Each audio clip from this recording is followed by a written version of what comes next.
یا زہرا یا زہرا یا زہرا یا زہرا یا زہرا یا زہرا یا زہرا۔ السلام علیکم ورحمۃ اللہ وبرکاتہ۔ آپ دیکھ رہے ہیں الزہرا ٹی وی، ادارہ منہاج الحسین۔ میں آج آپ کے ساتھ جس ٹاپک پہ بات کرنے جا رہا ہوں وہ ہے فدق، وہ باغ جو رسول اکرم صلی اللہ علیہ وآلہ وسلم نے اپنی زندگی میں جناب سیدہ سلام اللہ علیہا کو ہبہ کر دیا تھا۔ یہ وہ سرزمین ہے جس کو یہودیوں نے حضرت رسول اللہ صلی اللہ علیہ وآلہ وسلم کے اعلان نبوت سے پہلے آباد کیا تھا۔ یہودیوں کو جب یہ علم ہوا کہ آخری نبی تشریف لانے والا ہے جس کا پیغام پوری دنیا تک پہنچے گا اور جس کا پرچم پوری دنیا میں لہرائے گا اور جس کا کلمہ پوری دنیا میں پڑھا جائے گا، انہوں نے اپنے علماء سے سن رکھا تھا کہ یہ نبی آنے والا ہے اور جب یہ ظہور فرمائے گا تو یہ کوہ ایر اور کوہ ثور کے درمیان تشریف لائے گا۔ یہودیوں نے اپنے کچھ گائیڈ اپنے ساتھ لیے اور حجاج کی سرزمین میں ان دو پہاڑوں کو تلاش کرنا شروع کر دیا، یہاں تک کہ تلاش کرتے کرتے ان دو پہاڑوں کے پاس جا پہنچے جہاں ایک طرف کوہ ایر اور دوسری طرف کوہ ثور ہے۔ یہاں پر انہوں نے ایک بستی آباد کی اور بستی کا نام یثرب رکھا، اور جب ان کی آبادی بڑھتی گئی تو انہوں نے اپنی بستیاں بڑھانا شروع کر دیں، یہاں تک کہ فدق نامی بستی آباد کی، خیبر نامی بستی آباد کی۔ اس طرح مدینہ منورہ جس کا نام یثرب تھا اس کے دائیں بائیں جانب بستیاں آباد کی۔ مقصد یہ تھا کہ جب رسول خاتم صلی اللہ علیہ وآلہ وسلم تشریف لائیں گے تو ہم سب سے پہلے ان پر ایمان لائیں گے اور ان کا ساتھ دے کر ان کے ساتھ شریک اقتدار ہو جائیں گے۔ لیکن جب حضرت رسول خاتم صلی اللہ علیہ وآلہ وسلم نے اعلان نبوت فرمایا اور ہجرت کر کے یہاں تشریف لے آئے تو انہیں علم ہوا آپ صلی اللہ علیہ وآلہ وسلم کا تعلق تو قبیلہ بنی ہاشم سے ہے۔ بنی ہاشم اسرائیل سے نہیں تو یہودی کیونکہ قومیت پرست تھے، اس لیے اس نے رسول خاتم صلی اللہ علیہ وآلہ وسلم کو خدا کا رسول ماننے سے انکار کر دیا، یہاں تک کہ آپ کے مقابلے میں صف آراء ہوئے اور آپ صلی اللہ علیہ وآلہ وسلم سے کئی جنگیں کی۔ صلح حدیبیہ میں حضرت رسول اللہ صلی اللہ علیہ وآلہ وسلم نے فتح مبین کی خوشخبری سنائی تھی۔ اگرچہ صلح حدیبیہ کی شرائط کو دیکھ کر بہت سے صحابہ کرام مایوس ہوئے اور انہوں نے طرح طرح کی باتیں بھی کیں، لیکن خالق کائنات کا وعدہ تھا کہ ہم نے آپ صلی اللہ علیہ وآلہ وسلم کو فتح مبین عطا فرمائی ہے، جس کا اشارہ مسلسل فتوحات کی طرف تھا، اور یہی وجہ ہے کہ صلح حدیبیہ کے 7ویں سال حضرت رسول اللہ صلی اللہ علیہ وآلہ وسلم خیبر کے یہودیوں کی سرکوبی کے لیے مدینہ منورہ سے لشکر لے کر خیبر پہنچے۔ خیبر یہودیوں کا سب سے بڑا قلعہ تھا، کئی دن تک وہاں جنگ جاری رہی، 40 دن کا وعدہ تھا۔ حضرت رسول اکرم صلی اللہ علیہ وآلہ وسلم نے فرمایا ہم اس قلعے کو فتح کر لیں گے۔ چھوٹے چھوٹے قلعے تو مسلمانوں نے فتح کر لی، لیکن قلعہ کاموس ان سے فتح نہ ہو سکا، یہاں تک کہ حضرت رسول اللہ صلی اللہ علیہ وسلم نے اپنے بھائی علی ابن ابی طالب علیہ السلام کو پرچم اسلام دیا۔ حضرت علی علیہ السلام کو مدینہ منورہ سے بلایا اور آپ اجاز امامت کے ساتھ جو ناطق قرآن ہے، اور قرآن کا یہ اعلان ہے کہ قرآن کی تلاوت کی جائے تو زمین کی مسافتیں طے ہو جاتی ہیں، یہاں تک کہ قرآن حضرت علی ابن ابی طالب علیہ السلام صدائے رسول صلی اللہ علیہ وآلہ وسلم پر لبیک کہتے ہوئے اجاز امامت سے قرآن کے معجزے کے ساتھ چشم زدن میں مدینہ منورہ سے خیبر پہنچے، اور خیبر شکن حضرت علی ابن ابی طالب علیہ السلام کے ہاتھوں سے خیبر فتح ہوا۔ خیبر کا دروازہ آپ علیہ السلام نے صدائے تکبیر کے ساتھ توڑ دیا اور توڑ کر اپنے ہاتھ پر رکھ کے خندق کے درمیان رکھ کر پل بنا دیا۔ اگرچہ وہ دروازہ پورے خندق پر نہیں آیا تھا، ایک سرا خندق پر رکھا اور ایک سرا اپنے ہاتھ پر رکھا اور پورے کا پورا لشکر اسلام اس دروازے سے گزرا اور خیبر کے اندر چلا گیا۔ اسی وجہ سے قوت حیدری کا دنیا میں معروف ہے۔ حضرت علی ابن ابی طالب علیہ السلام نے اس قلعہ خیبر اپنے انگیج سے اکھاڑ پھینکا تھا۔ یہودیوں کا سب سے بڑا سردار مرحب اور انتر واصل جہنم ہو گئے تو اس وقت یہودیوں پر خوف و ہراس طاری ہو گیا۔ خیبر تو قوت بازو علی ابن ابی طالب علیہ السلام اور شمشیر حیدری سے فتح ہوا اور مسلمانوں کو اتنا مال غنیمت ملا کہ تاریخ گواہ ہے مدینہ میں صحابہ کرام کی بیٹیوں نے خیبر سے آنے والے سونے کو کلہاڑوں سے کاٹ کاٹ کر اپنے درمیان تقسیم کیا تھا، اور اتنی کھجوریں آئی تھیں مال غنیمت کی کہ حضرت ام المومنین حضرت عائشہ ارشاد فرماتی ہیں کہ فتح خیبر کے بعد ہمیں پہلی بار جی بھر کے کھجوریں کھانے کو ملی۔ اور ایک طرف سخاوت علی علیہ السلام کا یہ عالم تھا کہ جب فتح خیبر قاتل مرحب اور انتر علی ابن ابی طالب علیہ السلام خیبر کا مال غنیمت لے کر اپنے گھر تشریف لے جا رہے تھے تو راستے میں مدینہ کے یتیموں، مسکینوں، فقیروں، بیواؤں نے علی علیہ السلام سے سوال کیا حضرت علی علیہ السلام سارا اپنا حصہ رائے خدا میں تقسیم کر کے خالی ہاتھ جب گھر پہنچے تو صدیقہ کبریٰ جناب زہرا سلام اللہ علیہا نے پوچھا، اے ابو الحسن، سنا ہے کہ خیبر سے اتنا مال غنیمت آیا ہے کہ صحابہ کرام کے بچوں نے کلہاڑوں سے کاٹ کاٹ کر تقسیم کیا ہے؟ فرمایا، آپ نے سچ سنایا ہے صدیقہ کبریٰ۔ فرمایا، اے ابو الحسن، تو پھر آپ کے حصے کا سونا کہاں ہے؟ فرمایا، میں نے سارا مال رائے خدا میں یتیموں مسکینوں میں تقسیم کر دیا۔ کیسی بے مثال شریکہ حیات تھیں حضرت زہرا سلام اللہ علیہا، خود خدا کے حضور سجدہ ریز ہو جاتی ہیں اور خدا کا شکر ادا کرتی ہیں کہ پروردگار، تو نے مجھے علی علیہ السلام جیسا سخی الاسخیاء شوہر عطا کیا ہے۔ فتح خیبر کے بعد جب یہ خبریں یہودی بستی پہنچی تو کچھ قلعے جو 3 کی تعداد میں تھے وہ فتح ہونے باقی رہ گئے تھے۔ ان کے لئے کہ یہودیوں نے رسول اکرم صلی اللہ علیہ وآلہ وسلم کی خدمت میں اپنے نمائندے بھیجے اور جزیہ دے صلہ کرنے کی درخواست کی۔ حضرت رسول اکرم صلی اللہ علیہ وآلہ وسلم ان کی درخواست کو قبول کیا اور ان سے جزیہ لے کر صلح کر لی۔ جب فدق کے یہودیوں کو پتہ چلا تو انہوں نے حضرت رسول اکرم صلی اللہ علیہ وآلہ وسلم کی خدمت میں اپنے نمائندے بھیجے اور اس حوالے سے مختلف روایات ہیں۔ فدق کے نصف یا پوری جاگیر کے عوض صلح کا معاہدہ منعقد ہوا۔ حضرت رسول خاتم صلی اللہ علیہ وآلہ وسلم نے ان کی اس پیشکش کو بھی قبول فرما لیا تو یہ سرزمین فدق وہ زمین تھی جو اللہ تعالیٰ نے رسول خدا صلی اللہ علیہ وآلہ وسلم کو جنگ کے بغیر عطا فرمائی۔ اور قرآن کریم میں اللہ تعالیٰ نے یہ حکم دیا تھا کہ وہ مال جو اللہ تعالیٰ نے رسول اکرم صلی اللہ علیہ وآلہ وسلم کو بغیر جنگ و جدال کے، بغیر گھوڑوں اور اونٹوں کو دوڑائے لوٹا دیا اور پیش کر دیا، وہ مال صرف اور صرف رسول خدا صلی اللہ علیہ وآلہ وسلم کا مال ہے، وہ کسی اور کا مال نہیں ہو سکتا۔ جو مال حصے بھی کہلاتا ہے، یہ مال ہبہ اور ہدیہ بھی کہلاتا ہے، جو کہ یہودیوں نے شکست کو تسلیم کرتے ہوئے حضرت رسول اکرم صلی اللہ علیہ وآلہ وسلم کی خدمت میں پیش کیا۔ ناظرین محترم، اب سوچنے کی بات یہ ہے کہ وہ فدق ہے کہاں، اس کا رقبہ کتنا ہے، علاقہ کتنا ہے؟ آئیے ہم اس پہ بات کرتے ہیں۔ فدق سعودیہ عرب کے صوبہ الحائل میں واقع ہے اور یہ تقریباً 25,000 مربع میٹر پر مشتمل ہے، جس کی موجود آبادی 1 لاکھ نفوس پر مشتمل ہے۔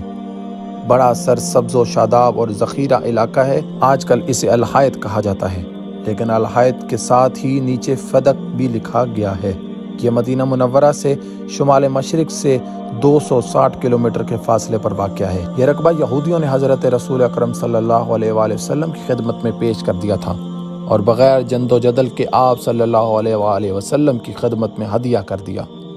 یہ صرف اور صرف رسول خدا صلی اللہ علیہ وآلہ وسلم کا مال تھا، یہ کسی اور کا مال نہیں تھا۔ ناظرین محترم، تاریخ کے ورق گردانی کریں تو یہ بات سامنے آتی ہے۔ یاقوت ہمونی اپنی کتاب معجل البلدان میں لکھتا ہے کہ فدق حجاز کی بستیوں میں سے ایک بستی ہے جو مدینہ منورہ سے 3 یا 2 کلومیٹر کی مسافت پر واقع ہے، جو اللہ تعالیٰ نے اپنے رسول اکرم صلی اللہ علیہ وآلہ وسلم کو عطا فرما دی۔ صلح حدیبیہ کے 7ویں سال جب حضرت رسول اکرم صلی اللہ علیہ وآلہ وسلم خیبر تشریف لائے اور خیبر کے سارے قلعے فتح کر لیے، صرف 3 قلعے باقی رہ گئے تو ان کا محاصرہ سخت کر دیا گیا، یہاں تک کہ اہل فدق نے خوف کھا کر آپ صلی اللہ علیہ وآلہ وسلم کی خدمت میں وفد بھیجا اور نصف جائیداد دینے پر آپ صلی اللہ علیہ وآلہ وسلم کے ساتھ مصالحت کی، جس میں ان کی زمینیں، ان کا مال و دولت اور باغ شامل تھے۔ یہ وہ زمین تھی جو گھوڑے اور اونٹ بھگائے بغیر اور جنگ و جدال کیے بغیر حاصل ہوئی، وہ صرف اور صرف رسول خدا صلی اللہ علیہ وآلہ وسلم کی ذات کے لیے مخصوص ہوتی ہے اور اس میں کوئی دوسرا شریک نہیں ہوتا۔ جبل البلدان والے کہتے ہیں کہ یہ زمین کوئی چھوٹی سی زمین نہیں ہے، بلکہ وہاں کہیں چشمے موجود ہیں، بہت زیادہ کھجوروں کے باغات ہیں، اور یہ زمین حضرت رسول اکرم صلی اللہ علیہ وآلہ وسلم نے اللہ کے حکم سے جب یہ حکم نازل ہوا کہ اپنے ذوالقربہ کو عطا کرو، تو رسول اکرم صلی اللہ علیہ وآلہ وسلم اپنی بیٹی صدیقہ کبریٰ جناب سیدہ فاطمۃ الزہرا سلام اللہ علیہا کو بلا کر ان کے نام ہبہ کر دی تھی۔ آج بھی اس سرزمین پر جب ہم دیکھتے ہیں تو یہ زمین آج بھی بی بی علیہ السلام کے نام کے ساتھ موسوم ہے۔ اس بستی کے ارد گرد کو کیونکہ دیواریں اور فصلیں قائم کر دی گئی تھیں، چوروں اور ڈاکوؤں سے حفاظت کے لیے، اسی لیے دیواروں کی کثرت کی وجہ سے الحائط نام پڑ گیا، لیکن اس کے نیچے فتق بھی لکھا گیا ہے۔ الحائط یا فتق میں آج بھی حضرت فاطمہ سلام اللہ علیہا کے نام کی مسجد فاطمہ موجود ہے۔ آج بھی وہاں گلستان فاطمہ علیہ السلام موجود ہیں۔ اسی طرح جناب زہرا سلام اللہ علیہا کے مقدس نام کی نسبت سے 7 چشمے عیون فاطمہ آج بھی موجود ہیں، جن کا پانی جاری و ساری ہے۔ وہاں کی زمینیں جناب زہرا سلام اللہ علیہا کے چشموں سے سیراب ہوتی ہیں، جن کا پانی بڑا لذیذ اور شفاف ہے۔ اسی طرح وہاں کے ایک بہت بڑی بستی موجود ہے جس میں متعدد مکانات ہیں، اور جناب سیدہ سلام اللہ علیہا کا مکان بھی شامل ہے۔ مورخین نے بیان کیا ہے کہ یہ سعودی عرب کا جو نقشہ بلدیہ ہے اس میں بھی 50 بائی 50 مربع کلومیٹر رقبہ بیان کیا گیا ہے۔ یہ بستی فدق کی بستی کہلاتی ہے۔ خود جو خاص بستی ہے فدق کی، اس میں 35,000 کی آبادی ہے، جبکہ پوری فدق میں 1 لاکھ سے زیادہ آبادی ہے۔ لہٰذا کچھ لوگ کہتے ہیں کہ فدق چند کھجوریں تھیں۔ نہیں ناظرین محترم، چند کھجوریں نہیں، ایک بہت وسیع اور عریض رقبہ تھا کہ جو فاطمہ زہرا سلام اللہ علیہا اور بنی ہاشم کی معیشت کو استحکام ملتا تھا، اور وہ فدق کی محصولات سے غریبوں، یتیموں، مسکینوں اور بیواؤں کی سرپرستی بھی کیا کرتے تھے، اور اسی طرح اپنی ضروریات زندگی کو بھی پورا کیا کرتے تھے۔ کچھ چیزیں ایسی ہیں جن کی طرف نظر کرنا بہت ضروری ہے کہ ابو داؤد نے اپنی کتاب سنن ابن داؤد کی جلد نمبر 3 صفحہ نمبر 218 اور حدیث نمبر 3016 میں یہ بھی روایت بیان کی ہے۔ محمد ابن مسلمہ کے بعض بیٹوں اور عبداللہ بن ابی بکر سے انہوں نے یہ بیان کیا کہ فتح خیبر کے بعد جو یہودی بچ گئے تھے، انہوں نے رسول خدا صلی اللہ علیہ وآلہ وسلم سے اپنی جان کی پناہ مانگی، تو آپ صلی اللہ علیہ وآلہ وسلم نے انہیں بخش دیا اور ان سے جزیہ وصول کر لیا۔ اور فدق کے یہودیوں کو پتہ چلا کہ رسول خدا صلی اللہ علیہ وآلہ وسلم نے خیبر کے یہودیوں کو امان دے دی ہے، تو ان کا بھی حوصلہ بڑھا، انہوں نے بھی ایسا کیا اور فدق کی جاگیر آپ کے حوالے کر دی۔ یہ جاگیر بغیر جنگ و جدال اور بغیر تلوار زنی کے حاصل ہوئی۔ یہ زمین صرف اور صرف رسول خدا صلی اللہ علیہ وآلہ وسلم کی ذات کے لیے مخصوص تھی۔ سنن ابن داؤد میں یہ حدیث نقل ہوئی ہے۔ اس طرح شرح نہج البلاغہ ابن ابی الحدیہ جلد نمبر 16 صفحہ نمبر 210 میں یہ ذکر ہوا، اور ثقیفہ فدق میں الجوہری نے بھی اپنی کتاب کے صفحہ نمبر 197 پر ذکر فرمائی ہے اور تسلیم کیا کہ فدق کی زمین بغیر جنگ و جدال کے حاصل ہوئی، اور آپ صلی اللہ علیہ وآلہ وسلم نے یہ زمین اپنی حیات طیبہ میں اپنی بیٹی جناب فاطمہ الزہرا سلام اللہ علیہا کو ہبہ فرمائی۔ اسی طرح دوسری روایت بھی ابو بکر ابن احمد ابن عبدالعزیز الجوہری نے بیان کی ہے کہ محمد ابن اسحاق سے روایت ہے کہ انہوں نے کہا کہ جب حضرت رسول اکرم صلی اللہ علیہ وآلہ وسلم خیبر سے فارغ ہوئے تو اللہ تعالیٰ نے فدق کے یہودیوں کے دلوں میں رعب ڈال دیا، اور انہوں نے خوف زدہ ہو کر وفد بھیجا، آپ صلی اللہ علیہ وسلم کی خدمت میں پیشکش کی، اور آپ صلی اللہ علیہ وآلہ وسلم نے اس کو قبول فرما لیا۔ اور یہ زمین خاص ہے رسول اکرم صلی اللہ علیہ وسلم کی ذات کے ساتھ، کیونکہ اس زمین کو حاصل کرنے کے لیے نہ گھوڑے دوڑائے گئے، نہ اونٹ دوڑائے گئے، نہ تلواریں ہنی، نہ جنگ ہوئی، اور وہ مال جو بغیر جنگ و تلواروں کے حاصل ہوا وہ مخصوص ہے صرف رسول اکرم صلی اللہ علیہ وسلم کی ذات کے ساتھ۔ اسی طرح سمعودی نے اپنی کتاب ابال وفا کی جلد نمبر 3 اور صفحہ نمبر 997 میں حضرت عمر سے یہ حدیث بیان کی کہ اللہ تعالیٰ نے فدق کو حضرت رسول اکرم صلی اللہ علیہ وآلہ وسلم کے لیے مخصوص فرما دیا، کیونکہ یہ مال صرف رسول خدا صلی اللہ علیہ وآلہ وسلم کے ساتھ مخصوص ہے۔ سیرت ابن یوسف نے بھی بیان کیا کہ ہمیں اسماعیل ابن ابراہیم نے ایوب سے بیان کیا کہ اللہ تعالیٰ کا فرمان ہے کہ وہ زمین جہاں نہ آپ نے گھوڑے دوڑائے نہ اونٹ بھگائے، وہ سارے کا سارا مال اور بستیاں رسول خدا صلی اللہ علیہ وسلم کی ملکیت ہیں اور ان کی ذات کے لیے مخصوص ہیں، کوئی اور اس کا مالک نہیں ہو سکتا۔ سورہ حشر کی آیت نمبر 6۔ اسی طرح موجب البلدان میں یہ بات بھی نقل ہوئی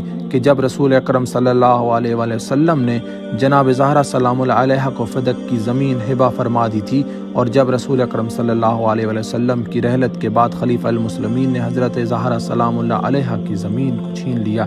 تو جناب زہرا سلام اللہ علیہا اپنا حق لینے کے لیے دربار خلافت میں گئیں، تو وہاں آپ علیہ السلام نے یہ ارشاد فرمایا تھا کہ فدق میری ملکیت ہے، اور حضرت رسول خدا صلی اللہ علیہ وآلہ وسلم نے مجھے ہبہ فرما دیا تھا۔ یہاں پر انہوں نے آپ علیہ السلام سے گواہ مانگے کہ اگر اس کا کوئی گواہ موجود ہے تو آپ پیش کریں، تو صدیقہ کبریٰ علیہ السلام نے حضرت امیر المومنین علی ابن ابی طالب علیہ السلام کو بطور گواہ پیش کیا۔ کہا گیا کہ ایک گواہ کافی نہیں ہے تو پھر جناب ام الایمن علیہ السلام کو بطور گواہ پیش کیا گیا۔ تو ام الایمن نے خلیفہ مسلمین سے کہا کہ کیا آپ گواہی نہیں دیں گے کہ میں کنیز رسول صلی اللہ علیہ وسلم جنتی خواتین میں سے ہوں، کہ رسول اکرم صلی اللہ علیہ وسلم نے میرے بارے میں فرمایا تھا کہ میں اہل جنت میں سے ہوں؟ کہا یقیناً میں تسلیم کرتا ہوں۔ پھر کہا میں گواہی دیتی ہوں کہ حضرت رسول اکرم صلی اللہ علیہ وآلہ وسلم نے فدق جناب زہرا سلام اللہ علیہ کو وقف کر دیا تھا۔ اگر میں میراث رسول صلی اللہ علیہ وسلم ہوتے ہوئے کنیز خاتم المرسلین جناب زہرا سلام اللہ علیہ کی ملکیت میں آ گئی ہوں تو مال فدق اور باقی اموال بطور میراث کیوں نہیں؟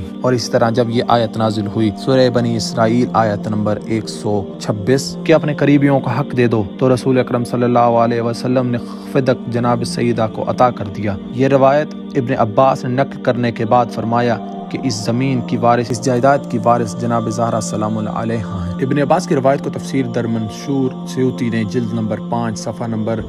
273 274 میں بیان کیا ہے۔ تفسیر آلوسی کی جلد نمبر 3 صفحہ نمبر 221 میں، 224 میں اور 241 میں بیان ہوا ہے۔ اور حضرت امام جعفر صادق علیہ السلام نے شیعہ نقطہ نظر سے یہ بیان فرمایا ہے کہ فدق جناب زہرا سلام اللہ علیہ کی میراث ہے،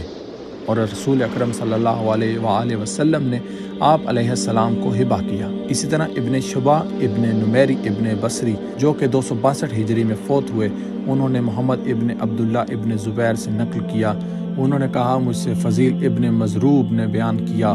اور انہوں نے کہا مجھ سے نمیری بن حسان نے زید بن علی سے بیان کیا کہ جناب زہرا سلام اللہ علیہ جب ابو بکر کے پاس حق لینے گئیں، فرمایا خدا نے مجھے فدق عطا فرمایا تھا۔ تو ابو بکر نے جناب سیدہ سلام اللہ علیہ سے پوچھا کہ آپ کے پاس گواہ موجود ہیں؟ اللہ اکبر! وہ صدیقہ کبریٰ جو میدان مبالغہ میں حضور پاک صلی اللہ علیہ وسلم کی نبوت کی گواہ بن کے گئیں۔ عیسائیوں نے جناب سیدہ سلام اللہ علیہ کو آتے ہوئے دیکھ کر یہ کہہ دیا کہ شکست تسلیم کر لی تھی کہ اگر اس مخدومہ نے ہمارے حق میں بددعا کر دی تو ہماری نسلیں تباہ ہو جائیں گی۔ اور ابو حارثہ جو کہ عیسائیوں کا سب سے بڑا سردار تھا، اپنی عبا اتار کر زمین پر بچھا دی تھی اور یہودی سرداروں سے کہا اتنا مال ہے اس چادر میں اکٹھا کر دو۔ کہا کیا کرتے ہو؟ کہا مسلمانوں کے رسول صلی اللہ علیہ وآلہ وسلم کی بیٹی چل کر آ گئی ہیں، اس کو دینا چاہتا ہوں۔ ایک عیسائی نے یہ بھی کہہ دیا وہ تو ہمارے دشمن کی بیٹی ہے۔ اس کے منہ پر تھپڑ مار کے کہتا ہے بے غیرت ہے تو بیٹی نہ دشمن ہی کی کیوں نہ ہو، جب بیٹی چل کر آ جائے اس کو خالی ہاتھ نہیں جانا چاہیے۔ ابا بچھا دی گئی، سارا مال دنیا اکٹھا کر کے جناب سیدہ سلام اللہ علیہ کی خدمت میں پیش کر کے کہا کہ مسلمانوں کے رسول صلی اللہ علیہ وآلہ وسلم کی بیٹی خود چل کے آئی ہیں، ہم اس کو خالی نہیں لوٹانا چاہتے۔ ایک یہ رتبہ ہے جناب سیدہ سلام اللہ علیہ کا، لیکن ایک طرف افسوس، دربار خلافت میں جاتی ہیں تو گواہیاں مانگی جاتی ہیں، اور جب گواہیاں پیش کی جاتی ہیں تو الحق ما علی و علی ما الحق، حق علی علیہ السلام کے ساتھ ہے اور علی حق علیہ السلام کے ساتھ ہے۔ حضرت رسول اکرم صلی اللہ علیہ وآلہ وسلم فرماتے ہیں میرے اللہ حق کو ادھر پھیر دینا جس طرف علی علیہ السلام پھرتا جائے، کہ مصداق معصوم گواہ علی علیہ السلام نے گواہ دی۔ حضرت رسول اکرم صلی اللہ علیہ وآلہ وسلم نے علی علیہ السلام کی ذات کو معیار حق قرار دے دیا تھا،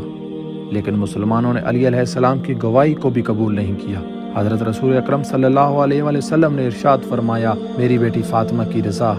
اللہ کی رضا ہے، میری زہرا اللہ کی مرضی کے خلاف کوئی کام نہیں کرتی، وہ معصومہ صدیقہ طیبہ طاہرہ صدیقہ کبریٰ سلام اللہ علیہ جس کے دعوے کو جھٹلا دیا گیا، گواہی مانگی، علی علیہ السلام نے گواہی دی، کہا کوئی اور گواہ لاؤ، ام ایمن کو گواہ کے طور پر پیش کیا، کہا کہ آپ گواہی دیں۔ ام ایمن نے کہا میں جنتی خاتون ہوں، حضرت رسول اکرم صلی اللہ علیہ وآلہ وسلم نے میرے بارے میں فرمایا کہ ام ایمن جنتی عورت ہے، کیا ابو بکر آپ اس بات کو نہیں مانتے؟ کہا کیوں نہیں، ہاں میں مانتا ہوں۔ تو پھر ام ایمن علیہ السلام نے کہا میں گواہی دیتی ہوں کہ نبی اکرم صلی اللہ علیہ وآلہ وسلم نے جناب سیدہ سلام اللہ علیہ کو فدق عطا کر دیا تھا۔ اس جنتی خاتون کی گواہی کو بھی ابو بکر نے قبول نہیں کیا۔ تاریخ مدینہ منورہ ابن شبا جلد 1 صفحہ نمبر 199 200 میں بیان فرماتے ہیں یہ پہلو تھا کہ جناب زہرا سلام اللہ علیہ کو فدق کا عطا کیا جانا اور ہبہ کرنے کا حق رسول اکرم صلی اللہ علیہ وآلہ وسلم کو حاصل تھا۔ ہر ماں باپ کو اختیار ہے کہ اپنی زندگی میں جس کو چاہے اپنا مال ہبہ کر دے، جس کو ہبہ کیا جائے گا وہ اس مال کا مالک بن جائے گا، اور اس شخص کو اس کی ملکیت سے محروم کرنا اس پر ظلم و جور کرنے کے مترادف ہے۔ ایک پہلو تو جاگیر فدق کے ہبہ کا پہلو ہے کہ رسول اکرم صلی اللہ علیہ وآلہ وسلم نے اپنی زندگی میں قرآن کی آیت کے مطابق اپنی اکلوتی بیٹی جناب سیدہ سلام اللہ علیہا کو فدق کے ہبہ کر دیا تھا۔ جناب سیدہ سلام اللہ علیہا حیات رسول اکرم صلی اللہ علیہ وآلہ وسلم میں ہی فدق کی مالک بن چکی تھی، گویا ان کو ان کے حق سے محروم کرنا ان پر ظلم کرنے کے مترادف ہے۔ اگر بفرض محال مان بھی لیا جائے جو ناممکن ہے، قرآن گواہی دے رہا ہے کہ صدیقہ کبریٰ جناب سیدہ سلام اللہ علیہا کا مطالبہ ہی کافی ہے، امام المتقین امام الصادقین علیہ السلام کی گواہی ہی کافی ہے، جنتی خاتون ام ایمن کی گواہی ہی کافی ہے، لیکن اگر یہ بات نہ بھی مانی جائے تو یہ بات تو مسلمہ ہے۔ قرآن مجید کی آیات کی روشنی میں وہ زمین و جائیدادیں جو بغیر جنگ و جدال سے مشرکین سے، کافروں سے، یہودیوں سے حاصل ہوں، ان کے مالک صرف اور صرف رسول اکرم صلی اللہ علیہ وآلہ وسلم ہیں، لہذا جو مال بھی حضرت رسول اکرم صلی اللہ علیہ وآلہ وسلم نے چھوڑا اس کا دوسرا عنوان میراث مصطفیٰ ہے۔ قرآنی قواعد اور آیات کی روشنی میں ہر اولاد اپنے ماں باپ کی وارث ہے، لہذا اگر ہبہ کے عنوان کو قبول نہیں کیا جاتا تو میراث کی صورت میں بھی یہ زمین جناب زہرا سلام اللہ علیہا کی ملکیت بنتی ہے۔ لیکن خلیفہ وقت نے ایک خود ساختہ حدیث بیان کر کے قرآن کی نصوص کو نظر انداز کرتے ہوئے جناب زہرا سلام اللہ علیہا کو ان کے حق سے محروم کر دیا۔ ناظرین محترم، آئیے تاریخ کے مطابق یہ دیکھتے ہیں کہ یہ فدق کن کن مراحل سے گزرا اور آج کہاں اور کس حال میں ہے۔ حضرت رسول اکرم صلی اللہ علیہ وآلہ وسلم کی رحلت کے بعد جب خلیفہ وقت نے اس فدق کی زمین کو غصب کر لیا اور یہ کہہ کر کہ انبیاء جو کچھ چھوڑتے ہیں اس کا کوئی وارث نہیں ہوتا، قرآن کی نصوص متواتر کو نظر انداز کرتے ہوئے من گھڑت حدیث کا سہارا لے کر جناب زہرا سلام اللہ علیہا کو حق زہرا سے مرحوم کیا، جناب زہرا سلام اللہ علیہا نے بطور احتجاج ایک تفصیلی خطبہ خلیفہ وقت کے دربار میں دیا، اہل دربار کو متوجہ کیا، قرآنی آیات پیش کر کے اپنے حق کو ثابت کیا، جس کی روشنی میں خلیفہ وقت اس فدق کو واپس کرنے کے لیے تیار ہو گئے۔ جناب سیدہ علیہ السلام نے ایک تحریر بھی اس کے حوالے کرنا چاہی، لیکن وہاں پر موجود خلیفہ ثانی نے چھین لی اور اسے پھاڑ دیا، اور جب یہ مطالبہ کیا کہ زہرا علیہ السلام اگر رسول اکرم صلی اللہ علیہ وآلہ وسلم نے آپ کو یہ زمین ہبہ کر دی تھی تو وہ ہبہ کی تحریر ہمارے حوالے کرو تاکہ ہم دیکھیں، سیدہ کائنات علیہ السلام نے وہ ہبہ نامہ پیش کیا جسے دربار میں ٹکڑے ٹکڑے کر کر پھینک دیا گیا۔ خلیفہ اول کے زمانے میں فدق ان کے پاس رہا، وہاں خلیفہ دوم حضرت ابو بکر کے بعد حضرت عمر ابن خطاب بنے، ان حضرت نے بھی فدق اپنے قبضے میں رکھا۔ خلیفہ ثالث حضرت عثمان کے دور میں بھی یہ جاگیر فدق عثمان کے پاس رہی اور انہوں نے اپنے زمانے میں اس فدق کو مروان ابن حکم کے حوالے کر دیا۔ تاریخ خلفائے سیوطی میں صفحہ نمبر 232 پر بیان فرمائی کہ عثمان ابن عفان خلیفہ سوم نے یہ فدق کی جاگیر مروان ابن حکم کو دے دی۔ معاویہ کے دور میں اس جائیداد کو جاگیر فدق کو 3 حصوں میں تقسیم کر لیا گیا، 1/3 حصہ مروان ابن حکم کے پاس تھا، 1/3 حصہ عمر ابن عثمان ابن عباس کے پاس تھا اور 1/3 حصہ یزید ابن معاویہ کے پاس تھا۔ یہ روایت ثقیفہ اردولی میں بیان کی ہے۔ مروان ابن حکم نے جب معاویہ کا انتقال ہو گیا اور یہ ساری جاگیر فدق ایک مرتبہ پھر مروان ابن حکم کے پاس آ گئی، اس نے اسے اپنے 2 بیٹوں عبداللہ ملک ابن مروان اور عبداللہ عزیز ابن مروان کو ہبہ کر دی۔ عمر ابن عزیز جو کہ بنی امیہ کی مروانی شاخ سے تعلق رکھتے تھے، جب حکومت کا انتظام انہوں نے سنبھالا تو محسوس کیا کہ یہ غلط فیصلہ تھا۔ قرآنی اعتبار سے ہبہ رسالت ماب صلی اللہ علیہ وآلہ وسلم کے اعتبار سے صدیقہ کبریٰ جناب سیدہ سلام اللہ علیہا کے مطالبہ کے حوالے کے اعتبار سے اور بہت سے شواہد کی وجہ سے انہوں نے فدق کو اولاد جناب سیدہ علیہ السلام کو لوٹا دیا۔ اس وقت جو آپ سلام اللہ علیہ کی اولاد میں سے موجود تھے حسن بن علی بن ابی طالب علیہ السلام تھے، بلکہ عمر ابن عبدالعزیز نے تو یہاں تک کہا کہ جو ذی قربہ کا خمس تھا، جتنا خمس ان کے پاس وصول ہوتا وہ خمس بھی بنی ہاشم کو دے دیا، اور عبداللہ ابن حکم اور اسی طرح حضرت امام محمد باقر علیہ السلام کو یہ فدق دیا گیا۔ اور چونکہ عمر ابن عبدالعزیز کے سامنے یہ فرمان تھا کہ فاطمہ تو بضعۃ منی، فاطمہ میرا حصہ ہے، لہٰذا صحیح بخاری جلد نمبر 5 صفحہ نمبر 26 اور 36 اور اسی طرح مستدرک جلد نمبر 3 صفحہ نمبر 185، کنز الاعمال کی جلد نمبر 2 صفحہ نمبر 108 میں اس حوالے کو نقل فرمایا کہ اس حدیث کی وجہ سے عمر ابن عبدالعزیز نے متاثر ہو کر حق زہرا علیہ السلام کو واپس لوٹا دیا، لیکن جب یزید ابن عبدالملک مسند اقتدار پر آیا تو اس نے پھر فدق کو اولاد زہرا علیہ السلام سے چھین لیا، اور پھر خلافت صفا شروع ہونے تک بنی مروان کے ہاتھ میں یہ فدق رہا، اور جب صفائے تخت حکومت پر آیا اس نے حسن بن علی علیہ السلام کو واپس کر دیا، اور جب منصور دوانقی کا زمانہ آیا تو اس ظالم نے فدق کو اولاد جناب زہرا علیہ السلام سے پھر چھین لیا۔ اس کے بعد جب مہدی ابن منصور نے اقتدار سنبھالا اس نے پھر ایک مرتبہ فدق اولاد زہرا سلام اللہ علیہ کو واپس کر دیا، لیکن جب موسیٰ الحادی دوبارہ اقتدار میں آیا تو اس نے پھر اولاد فاطمہ الزہرا سے فدق کو چھین لیا۔ جب مامون رشید کا زمانہ آیا، یہ 2010 ہجری 2 ذوالقعدہ بروز اتوار کا دن تھا کہ جب مامون رشید نے ایک مناظرہ کیا اور اس مناظرے میں وکیل زہرا علیہ السلام کے دلائل کو سن کر حق زہرا علیہ السلام کو تسلیم کر لیا، پھر اس نے اس حق کو واپس لوٹا دیا تھا۔ اس واقعے کو بھی معجم البلدان میں حمولی نے جلد نمبر 4 صفحہ نمبر 239 میں بیان فرمایا ہے۔ مامون رشید کے بعد پھر بنی عباس کے قبضہ میں رہا، یہاں تک کہ مامون عباسی کا زمانہ آیا تو اس نے پھر ایک مناظرے میں اولاد زہرا علیہ السلام کو حق واپس لوٹا دیا، اور جب متوکل عباسی ملعون جو دشمن ذریت رسول اکرم صلی اللہ علیہ وآلہ وسلم اور دشمن شیعہ تھا فدق کو چھین لیا، اور پھر یہ سلسلہ اس کے ہاتھوں میں رہا، یہاں تک کہ ہارون رشید کا جب زمانہ آیا تو اس نے امام موسیٰ کاظم علیہ السلام کو بلایا اور کہا، اے فرزند رسول صلی اللہ علیہ وآلہ وسلم، میں چاہتا ہوں کہ فدق آپ کو واپس لوٹا دوں، آپ مجھے فدق کا حدود اربع بتائیے کہ سارے کا سارا فدق میں آپ کو واپس لوٹا دوں۔ حضرت ابو الحسن حضرت امام موسیٰ کاظم علیہ السلام نے ہارون رشید سے کہا کہ ہارون رشید، اگر میں تمہیں اس کا حدود اربع بیان کروں تو پھر پابند ہوگا کہ اسی حدود اربع کے مطابق وہ فدق مجھے واپس لوٹا۔ کہا، مجھے تیرے جد کی قسم میں وعدہ کرتا ہوں کہ میں تمہیں وہ حق لوٹاؤں گا۔ یہ کہہ کر حضرت امام موسیٰ کاظم علیہ السلام نے فدق کا حدود اربع بتانا شروع کیا، جس سے ظاہر آپ کی مراد اسلام کی حکومت تھی، اور فرمایا، جس تخت پر تم بیٹھے ہو اس تخت کا حقیقت میں وارث میں ہوں، اس لیے آپ نے وعدہ فرمایا کہ دیکھو اس کی پہلی سرحد عدن سے جا ملتی ہے۔ یہ سن کر ہارون رشید کے چہرے کا رنگ بدل گیا اور کہا،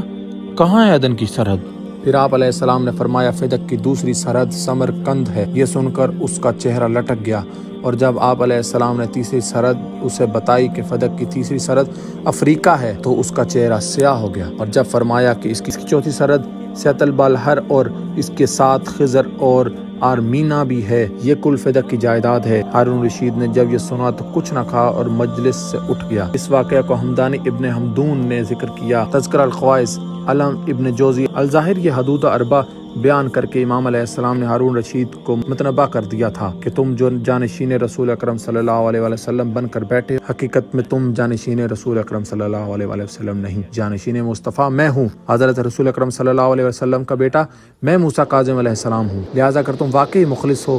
ہمارا حق ہمیں لوٹانے میں تو صرف فدق کی سرزمین نہیں بلکہ پوری سلطنت اسلامیہ کی باغ دوڑ ہمارے حوالے کرو، تب جا کر تم اپنے اس وعدے کو پورا کر سکو گے۔ ناظرین محترم، یہ مختلف اتار چڑھاؤ تھے، 1400 سال گزر چکے ہیں، فدق ان نشیب و فراز سے گزرتا ہوا آ رہا ہے، بہت سے انقلابات آئے، اس شہر کو برباد کرتے رہے، اس کے چاروں طرف 6x6 میٹر کی دیواریں تعمیر کی گئیں تاکہ شہر والوں کو چوری سے محفوظ رکھا جا سکے۔ اسی مناسبت سے اس کا نام الحائط پڑ گیا جو آج فدق کہلاتا ہے۔ یہ تلخ حقیقت ہے اس فدق کی، آج سعودیہ کے ہاتھ میں یہ فدق موجود ہے۔ اولاد جناب سیدہ علیہ السلام آج بھی فدق سے محروم ہے۔ یقیناً وہ وقت دور نہیں جب وارث حق زہرا علیہ السلام حضرت امام زمانہ علیہ السلام تشریف لائیں گے